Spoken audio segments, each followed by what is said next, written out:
You know that sound, that rhythmic beep of a heart monitor? It's kind of the soundtrack of a hospital, right? But what it really is a constant reminder that there's this incredibly complex electrical story playing out inside a patient's body.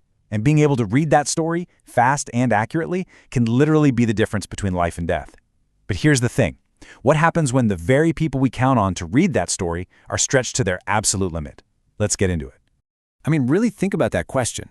In that critical moment, when you or someone you love is hooked up to an ECG, you are putting all of your trust in the professional on the other side of that screen. For decades, the answer to that question was pretty simple, but the ground is definitely shifting.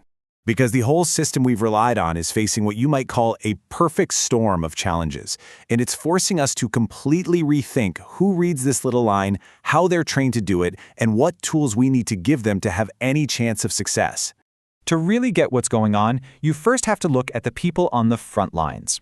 Our healthcare system, and nursing in particular, is under a kind of strain we've just never seen before.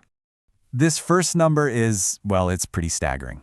Right now, nearly half of all registered nurses in the U.S. are over 50 years old. That means a massive wave of retirements isn't some far-off problem. It is happening right now. A huge amount of experience is literally walking out the door. And this is the immediate result of that. In just 1 year, 2021, over 100,000 registered nurses just left the profession. That's the biggest drop in over 4 decades. So we have a rapidly shrinking pool of experienced professionals at the exact moment we need them the most. And here's the paradox that makes this so much harder. While the workforce is shrinking and getting less experienced, the job itself is getting way more complicated. Medical science is amazing. Patients are living longer with really complex health issues. But that means the demands on cardiac nurses are just through the roof. Which brings us right back to this, the single heartbeat, the PQRST wave. It looks so simple on the screen, right? But knowing what all the little nuances mean, that takes a ton of knowledge and skill. And for these teams that are already stretched so thin, getting this right is everything. So how's the system trying to cope? Well, one of the main ways is by expanding the roles and responsibilities of the nurses we do have. They're being asked to do more, a lot more, than ever before. And this quote from a cardiac nurse really gets to the heart of it. A lot of hospitals have dedicated monitor techs, but it's often the nurse at the bedside, the one who sees the whole patient, who catches that subtle arrhythmia first. Reading an ECG isn't just some task for them. It's a critical part of how they take care of someone. You can see this expansion most clearly with nurse practitioners. They're basically becoming the backbone of primary care. They're taking on jobs that, not too long ago, were only done by doctors. Diagnosing patients, ordering tests, managing treatment, even prescribing meds. And a key part of that is interpreting diagnostic tests, like an ECG. And then you go to the emergency department, and the stakes get even higher. The triage nurse is literally the first person to lay eyes on a patient. If they can read an ECG quickly and correctly, they can change everything that happens next. They can save precious time when every second counts for the heart muscle. Okay, so this brings us to the real problem, the central conflict of this whole story. We have a system that desperately needs nurses to be ECG experts, but the data shows there's this really troubling gap between how confident they feel and how they actually perform.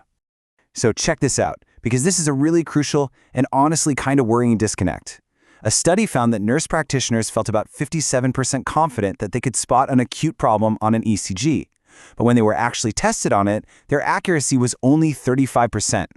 Now that gap isn't a knock on their dedication at all. It's a huge red flag that the system is failing to give them the tools and the support they need to actually succeed at these new responsibilities. Now, a different study of triage nurses adds a little more nuance. It found that nurses were actually really good at seeing the big picture. They correctly flagged an ECG as abnormal almost 85% of the time during a major cardiac event, so they know when something is wrong. The challenge was in the details, in pinpointing the specific problem on the ECG.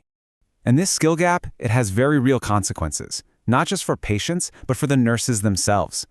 Bad or incorrect documentation, which includes how an ECG is interpreted, is a major reason nurses get hit with board complaints and even lawsuits. The pressure on them to be perfect is just immense. So, we have a strained workforce and a serious skill gap in a high-stakes field. Where do we turn? Well, more and more, the answer seems to involve artificial intelligence. We're seeing a new generation of tools that could completely change how we do cardiac care. To see just how powerful this is, look at the difference in speed. The old way to get a deep look at a heart rhythm is a Holter monitor, and that takes a full 24 hours of data. But a new AI model can give a really powerful risk assessment for congestive heart failure with just 30 seconds of data from a simple ECG. I mean, the efficiency gain there is it's incredible. And it's not just fast, it's also incredibly accurate. Now, I know these numbers look technical, but what they mean is actually pretty simple. That C-index number means that if you take two random people, one who's going to end up in the hospital for heart failure and one who isn't, the AI picks the higher-risk person correctly 83% of the time. The other number just shows it's really good at telling high-risk and low-risk patients apart. But this right here is the absolute key, probably the most important slide in this whole thing. This AI is not a black box. It actually shows its work. It uses this method to show the clinician exactly why it made its prediction. You can see it's flagging things like T-wave amplitude as increasing the risk. This transparency is what turns it from just a prediction machine into a real clinical partner. So, let's be super clear. This isn't about replacing nurses. It's about augmenting them. The future of heart care is a collaboration, a partnership between the gut feeling and clinical judgment of a human expert and the raw analytical power of a machine. Just picture this workflow for a second. A patient comes into the ER, the triage nurse does a quick 30-second ECG. Right away, the AI gives a risk score and highlights what it thinks is wrong. The nurse can then take that AI insight, combine it with their own assessment of the actual patient in front of them, and make a decision that's faster and better informed. This is how you bridge that skill gap. This is how you support our healthcare workers. Which kind of leaves us with one last big question to think about. As these incredibly smart tools become a normal part of medicine, what does it even mean to be an expert anymore? Maybe it's not just about memorizing every single fact, but about knowing how to ask the right questions and how to use these powerful new tools to give the best possible care to the person right in front of you.